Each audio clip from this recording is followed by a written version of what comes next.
Last episode, we were here for the Champions League. It is now the start of December, and there's two critical games in our season coming up. The first, a game against Liverpool. They are top of the league. We are down in fifth. We have a game in hand, which if we win, we'd be breathing down their necks. Win today against them. I'm going to say it now, we could be title contenders. And after that, we're going to turn our attention to the Champions League, where let me tell you now, we are having a happy hunting ground. 5 wins in 5 games. A win against Fenerbahce would guarantee us a top 8 finish. That is the mission today. It's Wanderers FC. It's episode number 69. It's Thursday. Let's run the intro and get straight into things. Yes, folks, a warm welcome back. We have played a fair few games since we were last here. It's now the start of December in-game. Our bank balance, actually, is in the positive right now, and there's some transfer budget as well. So, you know what? Maybe I'm getting a little bit of an itchy finger as we approach January, although I can't say I'm eyeing up anyone just yet. Now, of course, last episode, we spanked PSG. It was a very jolly good time, and since then, we've been on a pretty good run in form, all in all, up until our most recent game. There's a spot of red here against Crystal Palace. We'll come to it. But not before we relish in some of the better results since you were last here, including this one here against Southampton. 3-0 win. Benito Lloyd-Weston continues to cause me a headache. He has been absolutely insane this year. He and Gavin Wallace are really having a battle for the left wing-back spot. The sooner that Benito learns to play right wing-back, the sooner maybe my headache will end. We managed to beat Sheffield United 4-1 in the AFL Cup. That felt good, as did this game here. 2-1 against Tottenham. All the goals scored came in the first half. Who got the other? None other than, well, Andy White. Of course it was going to be Andy White. In the middle, the fox in the box tucked it away. To be fair, Colwell for them did score from a set piece, but Meredith popped it with a goal for us just before half-time, and that ended up being the game. And, well, you know what? Given how Tottenham dumped us out of the Carabao Cup final last episode, it was just quite nice to get a result against them away from home here. Ajaria, turning provider at right wing-back. Really good display. And we followed that up with another great result immediately afterwards. Juventus was the game that followed. This felt like a trying set of games, and you know what? We passed the test that we faced. Andy White in this game grabbed a hat-trick. He actually had a few goals disallowed, I believe, in this game too. He could have had significantly more. I feel like 3-2 in a weird way maybe slightly flatters Juventus. Yeah, we scored 2 goals, as you've seen there. Really, really good goals by Andy White. Into the second half, Juventus actually got off to the better start, cut our lead to 1. Nelson playing it inside for Vlahovic, who I believe scored their second goal as well, but after they scored in the 53rd minute, 12 minutes later, we popped up with another, and it was Andy White for a hat-trick in the Champions League. He came through our academy once upon a time. He put that ball into the back of the net. And yeah, despite a late goal that we might as well watch by Juventus, it was too little too late. Another great result for us. This felt like a really, well, testing performance. And also, I said it was Vlahovic with a goal. It wasn't. It was Wanner. And if you're wondering, who is Paul Wanner? It's Vanner. He's actually really good. I feel like I should be familiar with this guy. I've never seen him get this good in Football Manager. Now I see him, he's got a familiar face with a face pack. He's very good, isn't he? Shame he's not English. Anyway, we did end up drawing 2-2 against Man City. Bit of a shame there, but Rashid Mohammed kept up his great run of recent performances. 2 goals against Man City was great by him. To be honest, at this point, he is now a frequent name starting on the team sheet. He's looked like a different player this year. 7.5 rating in the league is absurd. And whilst his goals have helped us score points lately, we didn't need those goals against Leicester. 3-1, Sheldon, Dorrington and McHugh. He did, however, Rashid Mohammed score here as we beat Wolfsburg 1-0. Great result there. 5-1 against Villa. Another big statement performance. Sheldon with 2 goals. Goal scoring wise and assist wise, I suppose, a little bit slower than last year, but, and it's a bit of a big but, his average ratings are actually higher than last season, where he won PFA Young Player of the Year and Player of the Year. Yeah, Sheldon is still having a really good year, even if the numbers don't suggest it when you just look at goals. Sadly, he couldn't pop up with any goals in this one here. 3-0 defeat against Crystal Palace. Yeah, less than ideal. We found ourselves 3 goals down in this game after 30 minutes. They actually had us sending off in the 40th minute. I made a load of changes at half-time thinking, surely that's going to solve the problem. It did not solve the problem. 18 shots, 0 on target. I don't think I've ever seen stats that bad, genuinely. That is almost title-worthy, isn't it, for the video? How do you have 18 shots and 0 on target? I'm fine. I say I'm fine. I don't know if you can hear it in my voice. I was ill after the last video that I recorded where I was struggling with Lemsip to the point where I've not been able to record. I've had to dwell on that result for the last few days. Maybe that's made it rattle me more. Anyway, right now in terms of league position, we're in a pretty good spot in 5th place, but it is a crazy Premier League season. There is a pack of teams at the top, not separated by many points. In fact, the top 9 teams separated by 10 points. But at the foot of the table, Fulham in 11th down to Wolves in 20th, separated by 4 points. That is an absolutely absurd stat line to see. The number of teams alongside one another at the bottom is kind of unprecedented. I'm very glad we're not in that mess. Also, look at all our players popping up on the right here. Benito's here, Gavin's here, Andy's here, Sheldon with man of the matches, even Flood, 6 assists this year. Yeah, you know what? I've decided we're going back to a regista. It's my favourite role in Football Manager this year, and it continues to deliver. No idea why I changed him to a deep line playmaker in hindsight. Anyway, saying all of that, we're going to jump into the first game here against Liverpool. These 2 games I feel like are pretty big in our season. This first one especially. At home against Liverpool, I would have backed us up until that most recent game against Crystal Palace, which I'll be honest, it's kind of knocked the stuffing out of me a little bit. In terms of team news, we're pretty much at full strength here. Andy White and Meredith have had an extended period with injuries though. You can see here, Andy White fit enough to play 75 minutes. He's been missing, as has Nicky Meredith. There was a little bit of a shortage, I should say, of striker at one point this year. Fortunately, we turned to the likes of Bernard Brennan. I was going to say he delivered. He didn't really deliver. Look at... He's not delivered, has he? He has. Look, we got away with some striker injuries. That's what you need to know. I'm trying to big up Bernard. I don't want to tear him down, but he was a bit disappointing. But you know what? Andy White's got 11. Rasheen Mohammed's got 10. Sheldon's got 8. Dorrington actually has 5 goals this year. He's decided he's a goal-scoring centre-back from set pieces like we dreamed he could be. Hopefully he can keep his stat line going because defensively, he's not been as good this year. Anyway, into this Liverpool game, we are going to march, looking for us to bounce back after the Crystal Palace result. I think we've got the capabilities to do it. Liverpool in this universe, of course, playing their 4-2-2-2. Mara always scores against me. But you know what? It's a sprint, not a marathon today. So he's not going to score today. The pun doesn't even make sense, does it? 20 minutes into this game, nothing has happened. I'm just going to shout encouragement at the players. There's green, happy, smiley faces along the bottom. Liverpool having the opening shot of the game. We've not been shown it.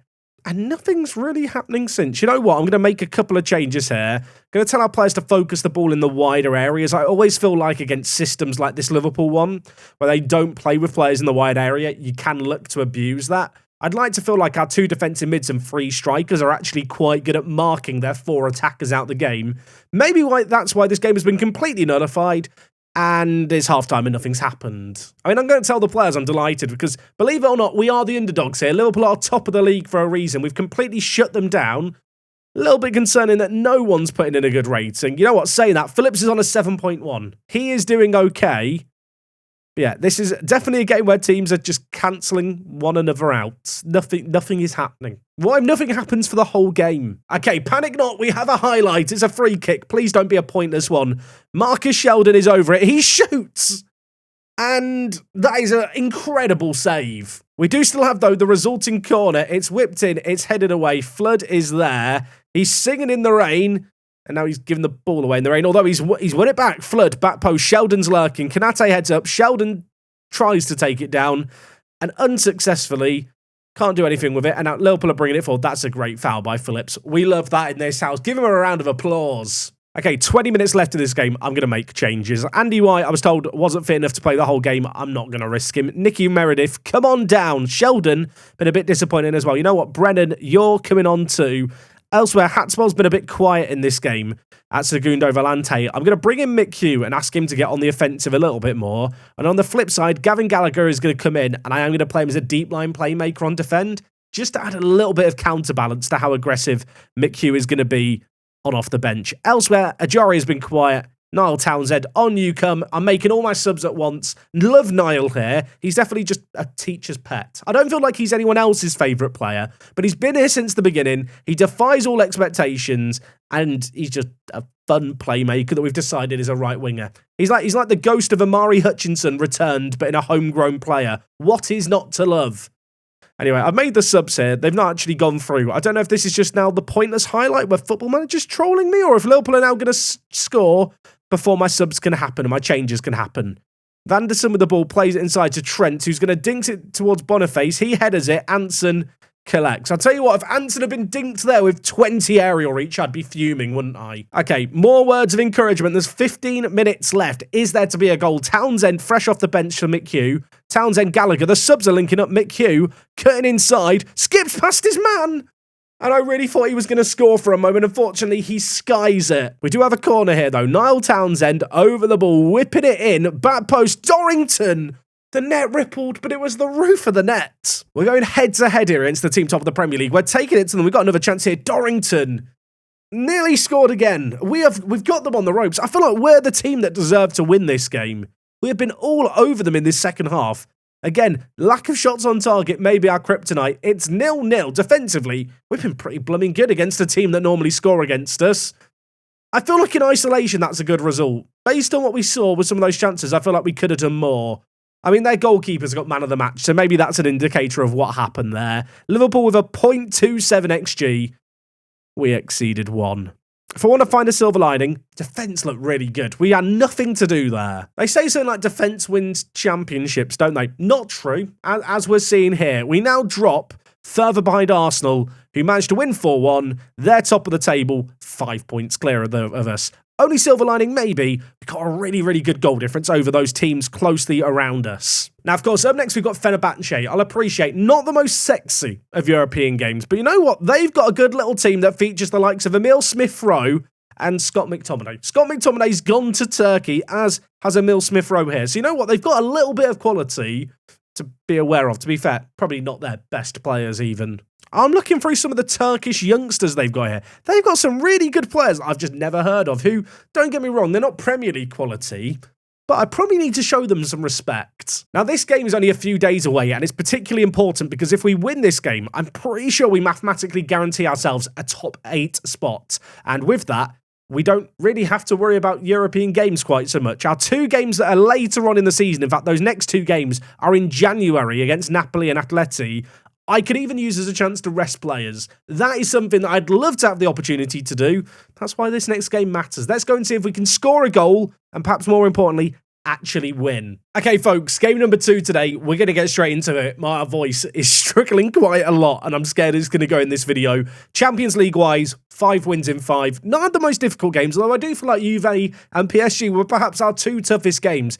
PSG only 2 defeats in the competition against ourselves and, ironically, Juventus. Maybe we can actually do well in this competition. Feyenoord, shout out to them, currently up in 6th. Now, in terms of team use for today's game, I'm not showing any mercy. I will, of course, fill out the bench, but crucially, winning this game could ease the workload on the players. I can play a B team for the last 2 Champions League games, rest up some players, and it definitely just feels like throwing the first team straight into this game, albeit with half a week's rest since the previous one, is just probably the best course of action. To be honest, given how good we've been in the Champions League, I half expect it to all just go wrong today. I feel like I'm overdue one of those results where you just kind of scream and cry at Football Manager hysterically, especially in the Champions League where, well, we've been really good. 6 wins in 6 would be a great way to make our debut. And, well, I thought it was going to start there with a Wallace banger. The keeper parries it for a corner immediately. Wallace is still over the corner for us here, whipping it to the back post. Andy White's under it. It loops up. It's cleared away by Scott McTominay. And, well, I was going to say Fenerbahce lived to fight another day. That day might not have ended just yet, though, because Henderson gives it to Hatswell. Ajaria at right back shoots. Oh, my word, Tammy. That is a banger. The corner came about from our left back having a shot. Turns out the right back was the man to score the banger. Some people did question, you know, Jack, should you maybe give Tammy Ajaria the trait to shoot less often? I'll be honest, his finishing is cack, but he gets himself into enough shooting opportunities that I feel like it's just worth him having a shot every time it comes about, because very occasionally in the box, he'll pop up with a goal like that. I have noticed here, Fenerbahce are playing their narrow shape. I feel like you might know what I'm going to look to do here. Going to immediately look to focus the play down the wider areas. Not going to change where we look for the overlap and underlap, though. I will up our width just a little too. But yeah, want to get the ball into those wider areas, try and stretch their midfield. You know, if the wider centre mids have to drift wide to cover players, that's going to open up some big channels in the middle that perhaps we can look to take advantage of. Gavin Wallace, dispossessed on this occasion. Fenerbahce find themselves on the ropes early on. We've got them on the back foot. Now it'd be a great time kind of press home that advantage, get another goal, which Rashid Mohammad's going to be looking to do here. Andy White's in the middle. Andy White is onside. It's his 12th of the year. That was simple. Rashid Mohammed started to make a run here, and the man who was marking him chased him. The centre-backs just stopped running back. Andy White was left unmarked. You can't leave him unmarked there, lads. He'll always score. Ajaria on the right-hand side. Already got 1 goal to his name. Not sure I'm expecting him to score more here, but if he wants to score more or turn provider, that would be dandy. The captain plays it in. Rashid Mohammed is denied. Their goalkeeper is busy today. Gavin Wallace is over a corner for us on the far side. Whips it back post. Goes over everyone. And a penalty's been given. A penalty has been given. Is it going to be given? I've seen these not given. VAR review. Are we going to have a penalty? We are going to have a penalty. I assume it's going to be Sheldon over it. I'll be honest, he's been a bit hit and miss lately when it comes to corners. Hopefully he can be hit today. He shoots. He scores. It's free. We're really good in the Champions League. I don't know what else to say. At this point, I almost just want to lower the tempo, tell the players to contain and just rest all the legs. You know, why run around a load when we've got a 3-goal lead? We should just sit back and defend. Hatswell, Ajaria, Phillips. I mean, to be fair, there's a reason to attack. It can keep morale high, get a few players on the score sheet who maybe haven't been on it in a while, and just get the confidence flowing. Oh my word. Sheldon nearly had another. You know what? I'm just going to switch to a balanced mentality here and lower the tempo and shorten the passing. I actually believe through some tests that people did that actually shortening the passing and lowering the tempo doesn't necessarily help players relax and rest, but I'm just going to pretend it does because it feels like the right thing to do here. I say that. I've made those changes. We're still creating stuff, or at least there's still highlights at the moment, and we don't really seem to look like we want to calm down. Gavin, do you want to calm down? Hatswell, Ajaria, and Mohammed are remarked. Oh my word. It's probably the pick of the bunch. It's 4-0. Are we the baddies? Quite possibly. I will say, it's a bit annoying to score all these goals in this game here, and then against Crystal Palace we couldn't hit the target, and against Liverpool we couldn't score in a game we defended really well in. That's a sensational goal. I realise out of possession I've got like press more often and stuff on. Lads, you don't need to do any of that now. You can all just relax. 3 players on yellow cards as well in the midfield for Fenerbahce. They are in danger of losing their heads here. 3 minutes of extra time at the end of this first half are going to come and... Well, I was going to say they're going to go. They've not gone yet. There's still 30 seconds left. Gavin might have other ideas. Gives it to Flood. Henderson. Wallace is lurking. It's headed away. Henderson wins it though and gives it to Hatswell. Wallace. Flood. Wallace. Henderson. This is quite nice build-up play. I know we almost gave the ball away there, but we've still got it. Wallace floats it. Hatswell can't win the header, but Ashley Phillips is there. We've got them pinned back. Rashid Mohammed probably should have had another. He was offside. It wouldn't have counted anyway. Have just done possibly the most simple of team talks after. I'm just told the lads I was happy. They've taken that on board. We've scored another 3 minutes later. It's 5. I do feel a bit bad for the away fans. We are approaching what I call the stop, they're already dead point in the match, where I stopped watching the replays for goals. This one's offside, I think. The linesman's flag was raised. Yeah, I'm going to stop showing the replays because it feels rude. But it's still only 5. So maybe there's a chance they can come back. Or maybe we've not got the memo. Flood, Ajaria. What is that? We will watch the highlight for that one. Thank you very much, Football Manager. I mean, what do you say about this goal? Can we discuss this goal here? It's whipped in, and Ajaria just hits it on the volley into the top corner. What's his finishing again? I was going to check it. The game has started another highlight. It's 6-0. I feel a bit bad. Genuinely at this point, I do feel bad. Maybe we should let them have 1. Mostly because I don't want to pay clean sheet bonuses, and Lord knows how many goal and assist bonuses I've had to pay out in this game here. Wallace is bringing it forward. Just as a reminder, Ajaria, our right back, is on for a hat-trick. The number 2 here, I wonder if he knows. I mean, he definitely does. It doesn't care, though. He's put it in. It's 7. It's 7. Is this one going to count? We only played 7 minutes of the second half. The VAR review is coming. I know what's happening here. It's 7.